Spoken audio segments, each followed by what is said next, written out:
അസ്സലാമു അലൈക്കും വറഹ്മത്തുള്ളാഹി. ഞാൻ ഏറ്റവും നന്നായി സഹവസിക്കേണ്ടത് ആരോടാണ് എന്ന് പ്രവാചകനോട് ചോദിക്കപ്പെടുകയാണ്. ഉത്തരം കൊടുത്തത് നിന്റെ ഉമ്മയോട് എന്നാണ്. ചോദ്യം ആവർത്തിക്കുന്നു, പ്രവാചകൻ ഉത്തരവും ആവർത്തിക്കുന്നു, നിന്റെ ഉമ്മയോട് തന്നെ. വീണ്ടും ചോദ്യം വരുന്നു, വീണ്ടും അതേ ഉത്തരം നൽകുന്നു, നിന്റെ ഉമ്മയോട് തന്നെ. എന്തുകൊണ്ട് 3 തവണ നിന്റെ ഉമ്മയോട് എന്ന് പറഞ്ഞു? എന്തുകൊണ്ടാണ് നമുക്ക് നമ്മുടെ ഉമ്മയോട് ഇത്രയധികം കടപ്പാട് എന്നത് വിശദീകരിക്കേണ്ടതില്ല. എന്നാൽ നമ്മൾ ചിന്തിക്കേണ്ട വിഷയം, നമ്മൾ നമ്മുടെ ഉമ്മയോടാണോ ഏറ്റവും നന്നായി സഹവസിക്കാറുള്ളത്? ഉമ്മയോടാണോ ഏറ്റവും നന്നായി സംസാരിക്കാറുള്ളത്? ഉമ്മയോടാണോ ഏറ്റവും നല്ല പെരുമാറ്റ രീതി നമ്മൾ പാലിക്കാറുള്ളത്? ആണോ?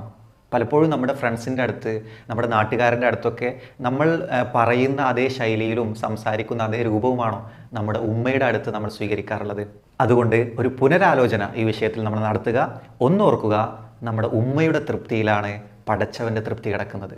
അസ്സലാമു അലൈക്കും വറഹ്മത്തുള്ളാഹി.